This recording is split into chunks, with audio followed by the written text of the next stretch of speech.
এবার অনেকটা ঘোষণা দিয়েই যুক্তরাষ্ট্র আর ইসরায়েলের পাশ থেকে সরে দাঁড়ালেন ইউরোপীয় নেতারা। বিশেষ করে যুক্তরাজ্য, জার্মানি, ফ্রান্স, ইতালির শীর্ষ নেতারা ট্রাম্পকে স্পষ্ট করে জানিয়ে দিয়েছেন, এটি আমাদের যুদ্ধ নয়।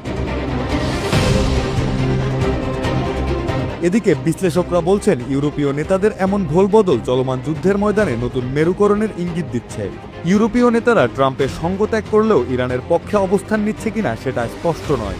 তবে তাদের সাম্প্রতিক মন্তব্যগুলো ইরানের পক্ষেই যাচ্ছে, যা নতুন করে উত্তাপ ছড়াচ্ছে মধ্যপ্রাচ্যের ময়দানে। ইরানের বিরুদ্ধে যুক্তরাষ্ট্রের প্রেসিডেন্ট ডোনাল্ড ট্রাম্পের যুদ্ধের তৃতীয় সপ্তাহ চলছে। এই যুদ্ধের কারণে ইউরোপীয় নেতারা এক কঠিন পরিস্থিতির মুখে পড়েছেন।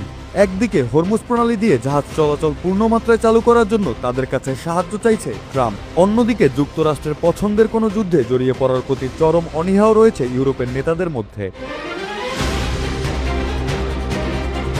সোমবার ইউরোপের বেশ কয়েকজন নেতা ট্রাম্পের আক্রমণাত্মক বক্তব্যে উদ্বেগ ও আশঙ্কা প্রকাশ করেন। যুক্তরাষ্ট্র ও ইসরায়েলের নেতৃত্বাধীন এই যুদ্ধ বিশ্ববাজারে জ্বালানির দাম বাড়িয়ে দিচ্ছে। তারপরও ইউরোপীয় অনেক নেতা তাদের দেশের নৌবাহিনীকে যুক্তরাষ্ট্র ও ইসরায়েলের পক্ষে হরমুজ প্রণালীতে পাঠিয়ে বিপদে ফেলতে স্পষ্টভাবে অস্বীকৃতি জানিয়েছেন।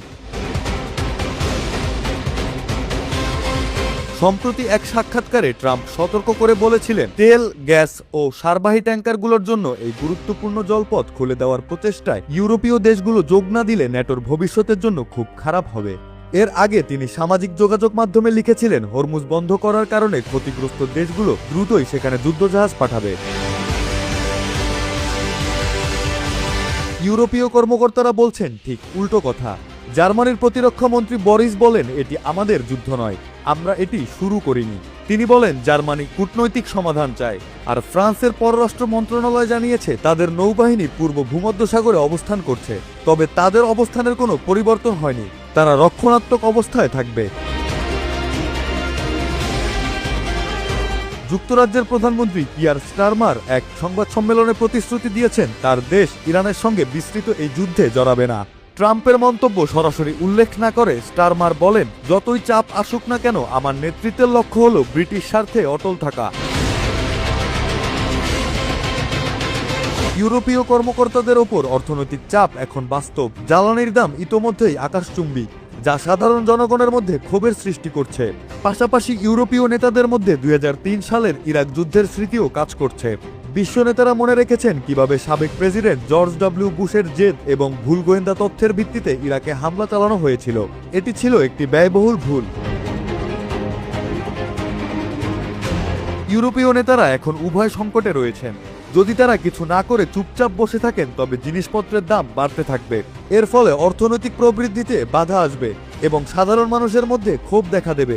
আবার তারা যদি যুদ্ধে যোগ দেন, তবে সামরিক ক্ষয়ক্ষতির ঝুঁকি রয়েছে। এটি ইরানের সঙ্গে সরাসরি সংঘাত বাড়িয়ে দিতে পারে।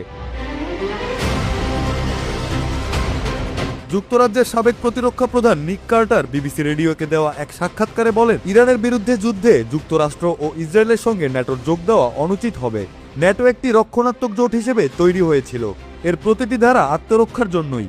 এটি এমন কোনো জোট নয় যে একটি দেশ নিজের ইচ্ছায় যুদ্ধে যাবে আর বাকিদের তা অনুসরণ করতে বাধ্য করবে।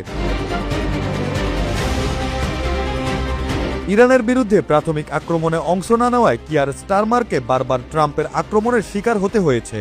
সংবাদ সম্মেলনে আবারও পুরনো সেই বিষয়টি তুলে ধরে যুক্তরাজ্যের প্রধানমন্ত্রী বলেন, আমি পরিষ্কার বলতে চাই, এটি ন্যাটোর কোনো অভিযান নয়, আর কখনো সেভাবে ভাবাও হয়নি। ইতালির পররাষ্ট্রমন্ত্রী অ্যান্তোনিও তাজানিও তার দেশের নৌবাহিনীকে হরমুজ প্রণালীতে পাঠানোর সম্ভাবনা নাকচ করে দিয়েছেন। বর্তমানে ইতালির একটি যুদ্ধজাহাজ, ফ্রান্সের একটি বিমানবাহী রণতরীর সঙ্গে মাঠে থাকলেও সেগুলোর কার্যক্রম কেবল পূর্ব ভূমধ্যসাগরেই সীমাবদ্ধ রয়েছে। ইতালির একটি টেলিভিশন অনুষ্ঠানে আন্তোনিও তাজানি বলেন, আমরা হরমুজ প্রণালীতে সামরিক অভিযানে যুক্ত নই। তিনি আরও বলেন যে ইতালি, ফ্রান্স বা অন্য কোনো ইউরোপীয় দেশ হরমুজ প্রণালীতে জোর করে জাহাজ চলাচল নিশ্চিত করতে যুদ্ধজাহাজ পাঠানোর প্রস্তাব দেয়নি। সম্প্রতি কুয়েতের আলী আল সালেম ঘাঁটিতে একটি ড্রোন হামলায় ইতালির একটি উড়োজাহাজ ধ্বংস হয়েছে। ওই ঘাঁটিতে মার্কিন সেনারাও থাকেন। এই ঘটনার পরের দিন পোল্যান্ডের পররাষ্ট্রমন্ত্রী রাডোস্লাভ সিকোরস্কি বলেছেন যে তার দেশের নেতারা ইরানের বিরুদ্ধে যুদ্ধবাহিনী পাঠানোর বিষয়টি নাকচ করে দিয়েছেন।